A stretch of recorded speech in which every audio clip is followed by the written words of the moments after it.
All right, we're back. We have the pleasure of sitting down with a native from Wilmington, Delaware, entrepreneur and founder of Urban Grown LLC, David. How are you, Mr. Justice? Good. Thanks for having me on the show. Thanks for being here, really man. Appreciate it. You know, this is a treat because I was going through part of your book. You're an author. Yep. Now, wait, before we even dive into your professional background. Yes. How old are you again? 24. 24. Yep. You're an entrepreneur. You're founder of your own LLC, and you're an author. Yes. That's a mouthful. To be able to say you did all of that at 24, are you tired yet? No, I think I'm just getting started. You're just getting started? Yeah. Now help me understand. Now, what exactly does Urban Grown do? Yes. What does your LLC do? So we're an urban farm. As you can see, cities are growing, we're losing space, but we still want to have farming. Okay. And what now in society we're doing is these urban farms. They're smaller plants that you can grow in your house, in a warehouse, and instead of growing, left to right, we're going up and down. Really? So we do grow lights. It's hydroponic, so it's organic, and it's just something that not a lot of people are aware of. So we found a small niche in the South Jersey, Delaware area, and we figured we'd take it upon ourselves. Now, do you sell any of these products? Yes. So we're expanding to subscription service for consumers, private party type, people door to door. But right now we're mainly with restaurants and caterers and wedding banquets, that type of nature. So. Now, how did you find yourself getting into that? My wife. Yeah? Most things are from my wife. I've heard this. It's always the missus that's going to get us straight online to eat healthy. She has all the good ideas. Okay. But she was just on TikTok. Yeah? So she's always looking for different things to do. And Okay. she was like, you're an entrepreneur, let's team up on this. So Okay. I kind of, was on the outside a little bit, and then we worked together. So, Nice. But you're not, you're originally from Wilmington. Yes. Correct? Yes. At 24, with your LLC, working with your wife, you guys distribute also to local restaurants. Is Yes. that correct? Yes. In Philadelphia. Yep. And so, what are some other restaurants where we can find some of the? Let's Be products that Veggies. It's in Haddon Township. Okay. Then we're also going to there's a Versavino that's in Maple Shade. Then we have a cafe called Colonial Cafe in Mount Holly. So there's a few ones that we're expanding to. There's a new one called Hookmaster coming out in Philly. That'll be like mid-October. Gotcha. So we're still a small business, but we're growing. We're expanding in Philly and hopefully in Delaware this year. So. Now you guys are selling it. Now it's like microgreens. Yep. What exactly is a microgreen? So if you see cilantro or basil, you go to the grocery store, it's probably like this big. You get radish, you get carrots. It's the full plant. Okay. Microgreens are small versions of the parent plant. So if you're into juicing, sandwiches, pizza, burgers, it's a perfect way to throw in some nutrition in there in a small amount.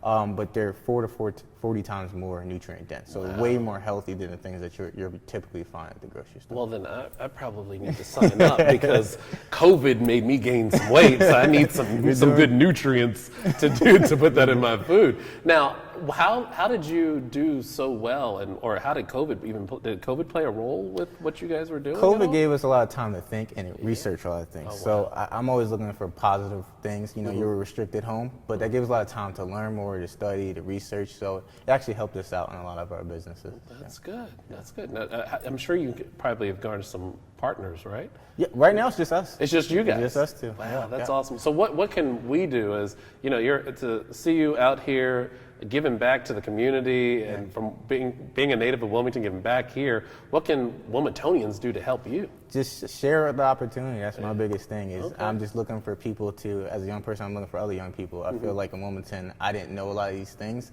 and now I'm seeing a lot of trends, Delaware TV, a lot of different things. We're sharing experiences. And that's my biggest thing. Is I want the same person that grew up around Ronnie Square to have those opportunities. That speaks a lot to your character, to want to just give back. It speaks a lot to even your book, being an author of learning to say F it. Yes. Yes. How did you come up with that title? So, first off, clarity, there is not one cuss word in the book. No, not that I've seen. I'm already on chapter 7, and I haven't seen one. Yeah, so. Yeah, but I mean, one, obviously it's catchy, but two, it's something I kind of lived by when I was in the military and in business. It's kind of like a mindset. It's not necessarily something you have to verbally say, right. But I wanted people to know exactly what I'm talking about when they looked at the book. So from what I've gathered out of this book, being on chapter 7, you're basically saying, even at the cover of it, that you're learning to say F it, the power of making a choice. Making choices is very hard, especially when you're in the unknown or not sure about what it is you want to do. How did you get to that space for yourself as an individual to just taking those risks, I guess is the right word to say, of just stepping into what you're in with your LLC, writing a book, being an entrepreneur? Like, how did you get to that space to be comfortable to just start making choices? Some of it was honestly not on purpose. I noticed the habit, and I just realized I was getting a lot of success from this. The reason I kind of came with the book was people were asking me how I was doing it, and I took a step back to see how am I doing this, and that's where I came up with the concept of learning to say F it. So my biggest thing is a lot of opportunities that come your way. You don't have to have a lot of money to do things. You don't have to always know people. Sometimes you just get 1 or 2 chances, and you need to know if you should take it really quickly. Because other people there's a lot of people in Wilmington that want certain opportunities, but there's thousands of people that want that same opportunity. And you have to know when to say yes and when to say no. This is true, and it's very hard. You know, I was reading a passage, and I'm going to go to it. So for all of those that are watching, you got to get this book. I highly encourage you to get the book. And you were talking, chapter 7, it mentions, you labeled it TikTok. And one of the things that I like, it says, just like these social media platforms, our personal lives have an hourglass timer as well. Slowly, the sand is falling to the bottom, and our time on this earth is running out. Some people are in denial of this fact, but the truth is time is limited.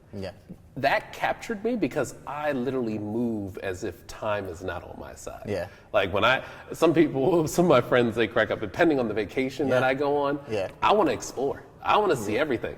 Some folks that know Jordan, they're like, Jordan, you're everywhere.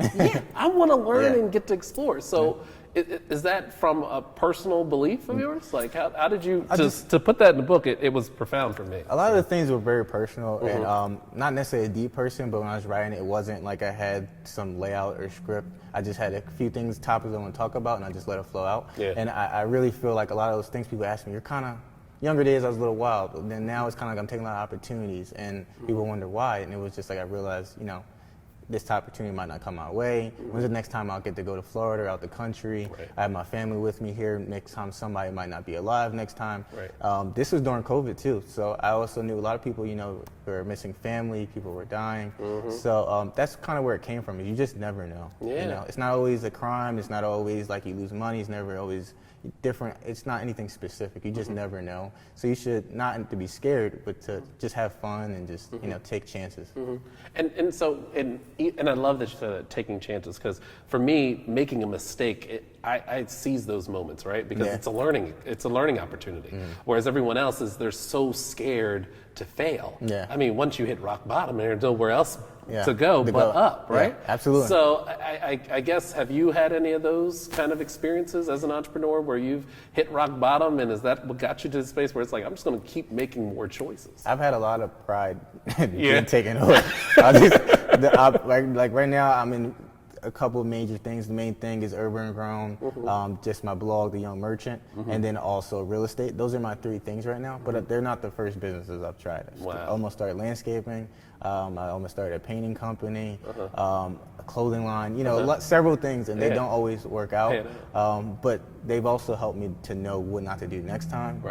They also opened me up to other doors that I wouldn't have known before. Now I've created 3 LLCs, 2 of them I had to, you know, close out. But when I made Urban Grown, it was super easy because I learned. So what would you say to someone that is so nervous about venturing out and just focuses solely on the fear? Like, what would you say to another entrepreneur? Not even just an entrepreneur. There's so many people that just focus so much on fear and miss the opportunity. So chapter 2 really goes into fear, and that's I want to start really quick on that. Was fear holds a lot of people back from opportunities. It's not that they don't want. A lot of people want to do something cool, want to do something great, want to change their family's life or have fun. But they're just so afraid of the bad things that they don't take advantage of what possibly good. And what I learned is I actually love it. When I was in the military, I volunteered to jump out of planes. It wasn't something I had to do. I'm insanely scared of heights. Still am. But I love jumping out of planes because I love that feeling of, I taught myself to love fear. A lot of things, not everything, you know, but pushing yourself to that limit, a lot of great things come out of risk, uncertainty. When I was in Alaska, that's something probably most people from Delaware, you're thinking igloos, but I loved it, and it changed me. So now I like seeing mountains. I like, you know, the water. I like bears and stuff like that. So putting yourself in uncertainty sometimes has really good Rewards. results. Yeah. You know, my pastor gave an acronym for fear: false evidence appeared real. Yeah. So I like that. I applaud you, and again, I encourage everyone, make sure you buy this book. It's really good, and I applaud all that you're doing, being a native from Wilmington, and we could have been neighbors for all I know. You know, talking to you before we got on the show. Right on You're right on Walnut. I grew up on East 11th Street, so It's a small world. That's Delaware for you. Yes, that's yes. Delaware for you. Well, I appreciate you for being I here. appreciate you having me here. It's been a great opportunity, good conversation. I always like to talk and just collab and just pick people's brains. So I really appreciate it. So other than buying the book, how else can others reach you?